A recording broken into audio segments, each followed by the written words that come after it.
Assalamualaikum warahmatullahi wabarakatuh.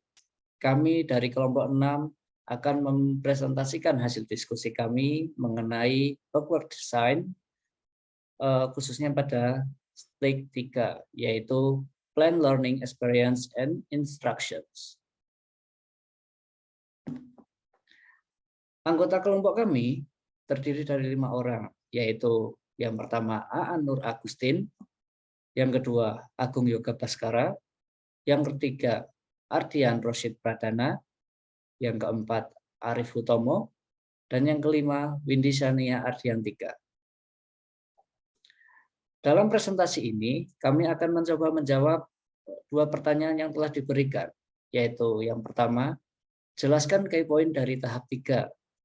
Dan pertanyaan yang kedua, strategi pembelajaran apa saja yang bisa digunakan oleh guru dalam pembelajaran language skills, yaitu listening, speaking, reading, and writing. Untuk materi yang pertama akan dibawakan oleh Windy Shania. Silakan. Baik, terima kasih. Jadi kerangka kerja Understanding by Design membantu memfokuskan kurikulum dan pengajaran pada pengembangan dan pendalaman pemahaman, yaitu kemampuan untuk menggunakan pengetahuan dan keterampilan secara efektif. Jadi di key points nomor 1 ada skill, yaitu proses, procedures, and strategi. Jadi proses dan prosedur strategi yang dibutuhkan untuk bekerja secara efektif dan mencapai hasil yang diinginkan. Untuk key point nomor 2, knowledge akan dibacakan oleh Mas Ardian Rosyid. Baik, terima kasih atas materi yang telah dipaparkan oleh Mbak Windy. Untuk key point berikutnya akan dibawakan oleh Mas Ardian Rosyid Pradana. Silakan. Baik, terima kasih. Jadi selain key point pertama yaitu skills atau keterampilan, yang kedua adalah knowledge atau pengetahuan. Ya, pengetahuan di sini ada 3 unsur yaitu fakta, konsep, dan prinsip. Nah, pengetahuan ini dibutuhkan untuk menentukan metode pembelajaran apa yang akan kita gunakan, media pembelajaran apa, serta sumber daya apa yang kita nanti akan tentukan untuk mendapatkan metode belajar yang paling tepat dalam proses pembelajaran untuk mendapatkan tujuan yang telah disebutkan tadi secara efektif. Jadi pengetahuan ini adalah salah satu proses yang sangat penting karena sangat berpengaruh pada efektifnya proses pembelajaran dalam mencapai tujuan tadi. Terima kasih. Oke, baik, terima kasih atas paparan materi yang diberikan oleh Mas Rosyid mengenai tadi. Berikutnya adalah mengenai key point. Berikutnya adalah strategi pembelajaran yang akan disampaikan oleh Mas Arif Hutomo. Dipersilahkan. Ya, baiklah, terima kasih. Pada kesempatan kali ini saya akan menjelaskan beberapa strategi pembelajaran yang bisa digunakan ketika kita mempelajari suatu skill. Nah, untuk yang pertama ada listening atau mendengarkan. Strategi pembelajaran yang bisa dilakukan itu adalah pengulangan diri. Nah, pengulangan diri di sini yang dimaksudkan itu peserta didik mengulangi apa yang ia dengarkan atau yang ingin ia pahami. Nah, dengan mendengarkan secara berulang-ulang, diharapkan peserta didik itu membentuk kebiasaan sehingga ketika dia mendengarkan sesuatu, dia bisa memahami maknanya secara lebih mudah. Lalu untuk skill yang kedua ada writing.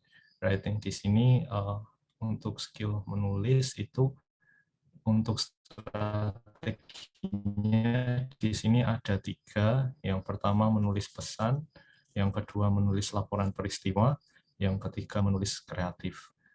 Ketika kita menggunakan strategi pembelajaran menulis pesan itu diharapkan peserta didik bisa menyampaikan suatu pesan dengan teks tertulis. Lalu ketika pada strategi pembelajaran menulis laporan peristiwa itu diharapkan peserta didik mampu memahami urutan dan struktur suatu teks. Lalu yang ketiga, menulis kreatif, itu diharapkan siswa dapat mengembangkan kreativitasnya dengan menulis. Mungkin itu pemaparan materi dari saya. Waktu dan tempat saya kembalikan. Baik, terima kasih Mas Arief Utomo atas pemaparan materi mengenai strategi pembelajaran untuk listening and writing. Untuk skill berikutnya akan dibawakan oleh saya, Agung Yuga Baskara, mengenai strategi pembelajaran pada skill reading and speaking. Untuk skill reading, strategi pembelajaran yang dapat digunakan yaitu melalui membaca cerita atau bacaan pendek. Di sini, tujuan yang dicari mengenai reading comprehension atau skill reading ini adalah untuk mendapatkan pemahaman yang mendalam dan menyeluruh dari suatu bacaan yang sedang dibaca. Terutama apabila murid membaca sebuah cerita atau bacaan pendek, maka akan lebih mudah murid untuk memahami atau mengasah skill reading mereka untuk mendapatkan pemahaman menyeluruh. Karena yang dibaca adalah sebuah cerita pendek yang tentu saja lebih menarik minat siswa untuk tertarik ke bacaan tersebut. Berikutnya adalah strategi pembelajaran untuk speaking. Di sini untuk strategi pembelajaran untuk speaking ada 3. Yang pertama itu melalui diskusi, yang kedua adalah role play, dan yang ketiga adalah storytelling. Untuk diskusi sendiri dapat diterapkan saat siswa selesai mengerjakan soal. Ajak mereka atau siswa untuk membahas soal bahasa Inggris yang sudah mereka kerjakan, agar mereka terbiasa untuk mencari sebuah solusi dan kesimpulan. Untuk role play, dengan menggunakan role play, siswa akan berpura-pura menjadi masyarakat yang menghadapi konteks sosial, atau guru akan memberikan sebuah informasi kepada siswa tentang peran yang dapat dimainkan oleh para siswa. Dan di situ akan dihadapkan suatu masalah juga. Jadi siswa dapat membuat sebuah percakapan dalam kasus yang akan dialami. Kemudian pada storytelling, kegiatan yang dilakukan dapat membuat siswa untuk menceritakan sebuah kisah yang sudah mereka alami sebelumnya atau yang sudah mereka dengar. Bisa juga untuk membacakan cerita sendiri untuk diceritakan kepada teman-teman mereka. Dengan storytelling juga dapat meningkatkan kreativitas dari siswa tersebut.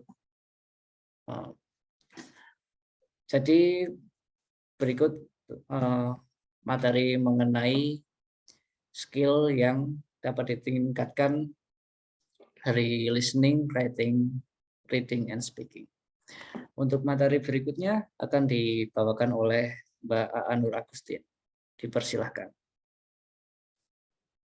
Baik, terima kasih kepada moderator Mas Agung Yuga Baskara. Saya akan melanjutkan presentasinya, yaitu setelah mengidentifikasi bukti dari step 2, kita membuat perencanaan yang paling tepat untuk mencapai bukti dengan memperhatikan backward design.